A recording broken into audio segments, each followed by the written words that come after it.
November 26 ಸಂವಿಧಾನ ದಿನ ಅಂತ ಯಾಕೆ ಘೋಷಣೆ ಮಾಡಲಿಲ್ಲ?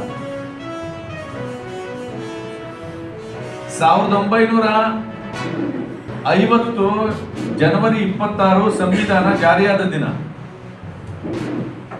ಅವತ್ತಾದ್ರೂ ಘೋಷಣೆ ಮಾಡಬೇಕಾಗಿತ್ತು. ಸಂವಿಧಾನದ ಪೀಠಿಕೆಯ ಕೊನೆಯ ಲೈನ್ ಇದೆ, ನವೆಂಬರ್ 26, 1949 ಈ ದಿನ ಈ ಸಂವಿಧಾನವನ್ನ ಭಾರತೀಯರಾದ ನಾವು ನಮಗೆ ಶಾಸನವಾಗಿ ವಿಧಿಸಿಕೊಂಡಿದ್ದೇವೆ ಅಂತ ಹೇಳುತ್ತೆ. ಆದ್ರೆ ಇದನ್ನ ಪರಿಚಯಿಸುವಂತ ಕೆಲಸವನ್ನ ಮಾಡಲಿಕ್ಕೆ ಭಾರತೀಯ ಜನತಾ ಪಾರ್ಟಿ, ಅದರಲ್ಲೂ ವಿಶೇಷವಾಗಿ ನರೇಂದ್ರ ಮೋದಿಜಿಯವರು ಬರಬೇಕಾಗಿತ್ತು. ಸಂವಿಧಾನ ದಿನ ಅಂತ ಘೋಷಣೆ ಮಾಡಿದ್ಮೇಲೆ 2015 ನವೆಂಬರ್ 26 2 ದಿನಗಳ ಕಾಲ ಪಾರ್ಲಿಮೆಂಟ್ ಅಲ್ಲಿ ಸಂವಿಧಾನದ ಮಹತ್ವವನ್ನು ಕುರಿತು ಚರ್ಚೆ ನಡೆದಿದೆ. ಸ್ವಂತಹ ಐತಿಹಾಸಿಕವಾದಂತಹ ನಿರ್ಣಯ ತಗೊಂಡಂತ ನರೇಂದ್ರ ಮೋದಿ ಅವರೇ ಮತ್ತು ನರೇಂದ್ರ ಮೋದಿ ಅವರ ಕನಸಿದೆಯಲ್ಲ, ಈ ದೇಶ ಭಾರತದ ಸಂವಿಧಾನದ ಆಧಾರದ ಮೇಲೆ ನಡಿಬೇಕು ಅನ್ನೋ ಕನಸಿದೆಯಲ್ಲ, ಅದನ್ನ ನೆನಸು ಮಾಡ್ತಾ ಜನಜಾಗೃತಿಯನ್ನ ಮೂಡಿಸ್ತಾ, ಕಾನೂನಿನ ಅರಿವನ್ನ ನಾಗರಿಕರಲ್ಲಿ ಮೂಡಿಸ್ತಾ, ಹಕ್ಕುಗಳ ಜೊತೆಗೆ ಕರ್ತವ್ಯಗಳನ್ನು ಮನವರಿಕೆ ಮಾಡ್ತಾ ಭಾರತವನ್ನು ವಿಕಸಿತ ಭಾರತದ ಕಡೆಗೆ ಕರ್ಕೊಂಡು ಹೋಗ್ಲಿಕ್ಕೆ ಕಾರ್ಯಕ್ರಮಗಳನ್ನ. ಪರಶುರಾಮ್ ಪಿ, ದೃಶ್ಯ ಬೆಳಕು ಸಾಂಸ್ಕೃತಿಕ ಸಂಸ್ಥೆಯ ಅಧ್ಯಕ್ಷ.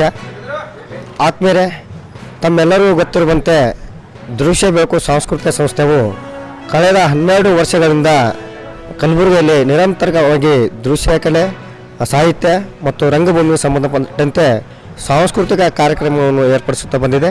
ನಮ್ಮ ಸಂಸ್ಥೆಯ ಮುಖ್ಯವಾದ ಕಾರ್ಯಕ್ರಮಗಳಲ್ಲಿ ಒಂದಂಥ ಅಖಿಲ ಭಾರತ ವಾರ್ಷಿಕ ಕಲಾ ಪ್ರದರ್ಶನವನ್ನು ನಾವು ಕಲಬುರಗಿ ರಂಗಾಯಣದಲ್ಲಿ ಹಮ್ಮಿಕೊಂಡಿದ್ದೇವೆ. ದಿನಾಂಕ 30ರಂದು ಬೆಳಗ್ಗೆ 11 ಗಂಟೆಗೆ ಕಾರ್ಯಕ್ರಮವನ್ನು ಉದ್ಘಾಟನೆ ಆಗಲಿದೆ. ಕಲಾ ಪ್ರದರ್ಶನವನ್ನು ಗುಲ್ಬರ್ಗ ವಿಶ್ವವಿದ್ಯಾಲಯದ ವಿಶ್ರಾಂತ ಕುಲಪತಿಗಳಾದಂಥ ಡಾಕ್ಟರ್ ವಿ ಟಿ ಕಂಬ್ಳೆಯವರು ಉದ್ಘಾಟಿಸಲಿದ್ದಾರೆ. ಮತ್ತು ಪ್ರಶಸ್ತಿ ಪ್ರದಾನವನ್ನು ನಾಡಿನ ಹೆಸರಾಂತ ಲೇಖಕರು ಮತ್ತು ರಂಗಕರ್ಮಿಗಳು ಮತ್ತು ಸಿನಿಮಾ ನಿರ್ದೇಶಕರು ಆದಂಥ ಡಾಕ್ಟರ್ ರಾಜಪ್ಪ ದಳವಾಯಿ ಬೆಂಗಳೂರು ಅವರು ಪ್ರಶಸ್ತಿ ಪ್ರದಾನ ಮಾಡಲಿದ್ದಾರೆ. ಡಾಕ್ಟರ್ ಸುಜಾತ ಜಂಗಮಶೆಟ್ಟಿ ರಂಗಾಯಣದ ನಿರ್ದೇಶಕರು ಮತ್ತು ಜಗದೀಶ್ವರಿ ಶಿವಕೇರಿ ಕನ್ನಡ ಮತ್ತು ಸಂಸ್ಕೃತಿ ಇಲಾಖೆಯ ಉಪನಿರ್ದೇಶಕರು ಅವರು ಮುಖ್ಯ ಅತಿಥಿಗಳಾಗಿ ಆಗಮಿಸಿದ್ದಾರೆ. ನಗರದ ಹಿರಿಯ ಕಲಾವಿದರಂಥ ಬಸವರಾಜ್ ರೇ ಉಪ್ಪಿನವರು ಕಾರ್ಯಕ್ರಮವನ್ನು ಅಧ್ಯಕ್ಷತೆ ವಹಿಸಲಿದ್ದಾರೆ.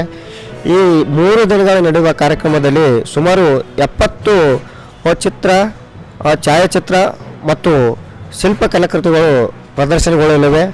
ಮತ್ತು ಈ 70 ಕಲಾಕೃತಿಗಳಲ್ಲಿ ಒಟ್ಟು 10 ಕಲಾಕೃತಿಗಳಿಗೆ ವಿವಿಧ ಪ್ರಶಸ್ತಿಗಳನ್ನು ನೀಡುತ್ತಿದ್ದೇವೆ.